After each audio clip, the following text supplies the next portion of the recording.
किसी ने फर्ज करो कि कोई बेहयाई का काम कर लिया तो ये अल्लाह ताला हक तलफी हुई, अल्लाह ताला का हक ये था, उसने जिस चीज़ को मासिर करार दिया है आदमी वो इर्तिकाब न करे। लेकिन जब तौबा कर ली तो अब उसमें तलाफी की कोई सूरत नहीं है, लिहाजा वो तलाफी वाजिब भी नहीं, बस सिर्फ गुनाह किया और गुनाह के बाद तौबा कर ली, वो गुनाह माफ हो गया और आइंदा के लिए गुनाह से इज्तिनाब का पक्का इरादा कर लिया। लेकिन फराइज के अंदर जो कोताही हुई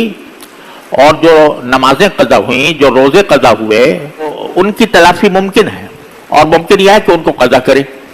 उनको अदा करने की फिक्र करे। यह भी तकमील तौबा के लिए ज़रूरी है और उसके लिए आदमी को, हर आदमी को यह सोचना चाहिए कि नमाज फ़र्ज होती है इंसान के बालिग होने के बाद,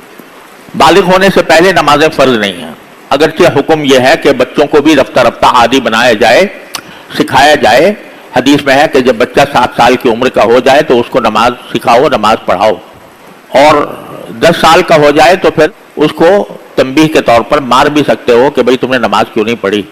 लेकिन शरअन उसके जिम्मे फ़र्ज नहीं है। बालिग जब हो जाता है इंसान तो फिर बालिग होने के वक्त से इंसान के ऊपर नमाजें फ़र्ज होती हैं। अब ये अंदाज़ा लगाएं कि मेरे बालिग होने से लेकर अब तक मुझसे कुछ नमाजें कज़ा हुई हैं या नहीं। अगर हुई हैं तो उनका हिसाब रखें और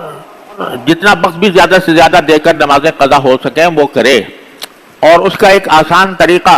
बुजुर्गों ने यह भी फरमाया है कि हर फ़र्ज नमाज के साथ एक फ़र्ज नमाज कज़ा की नीयत से पढ़ता रहे और नीयत ये करे कि मेरे ज़िम्मे जो आखिरी नमाज फ़र्ज थी और मैंने अदा नहीं की, वो आखिरी नमाज मैं कज़ा कर रहा हूँ, ये नीयत करके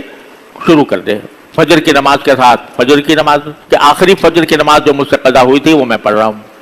ज़ोहर की नमाज के साथ ज़ोहर की आखिरी जो ज़ोहर की कज़ा हुई थी वो मैं पढ़ रहा हूँ, असर के साथ, और असर की नमाज के बाद अगरचे नफले मना हैं, फजर के बाद भी नफले मना हैं, लेकिन कज़ा करना जायज़ है। फजर की नमाज भी के बाद भी कज़ा की जा सकती है, असर के बाद भी कज़ा की जा सकती है, मगरिब के बाद मगरिब की, ईशा के बाद ईशा की। इस तरह अपने सारी पिछली ज़िंदगी की नमाजें कज़ा करना ये इंसान के ज़िम्मे तौबा की तकमील के लिए ज़रूरी है। आजकल बाद लोगों ने ये मशहूर कर दिया है कि अगर किसी शख्स ने तौबा कर ली, नमाजें पिछले ज़माने में नहीं पढ़ी थी तो बस तौबा कर ले तो काफ़ी है, पिछली नमाजों को कज़ा करने की ज़रूरत नहीं है। ये बात सही नहीं। रसूल करीम सल्लल्लाहु अलैहि वसल्लम का इरशाद है कि मन नाम अन सलातिन औ नसियहा फलयुसल्लिहा इज़ा ज़करहा व इन्ना ज़ालिका वक़्तुहा, कि अगर कोई शख्स किसी नमाज से सो गया था, सोने की वजह से नमाज चली गई, या भूल गया था, भूलने की वजह से नमाज चली गई, तो फिर जब भी उसको याद आए तो वो उसको अदा कर ले, क्योंकि वही उसका वक्त है। अपनी इस्ताअत की हद तक हर रोज़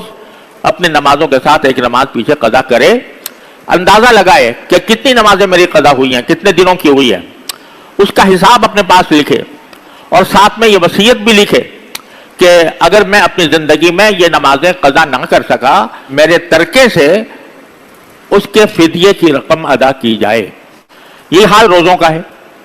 कि इतने रोज़े मेरे ज़िम्मे वाजिब हैं, मैं अपनी ज़िंदगी में इनको अदा करूँगा और जो जो अदा करता जाए उसको अपने पास से काटता जाए और साथ में वसीयत लिख दे कि अगर मैं अपनी ज़िंदगी में अदा ना कर सका, मेरी इस कापी के अंदर या इस कागज़ के ऊपर मेरे नमाजों का, रोज़ों का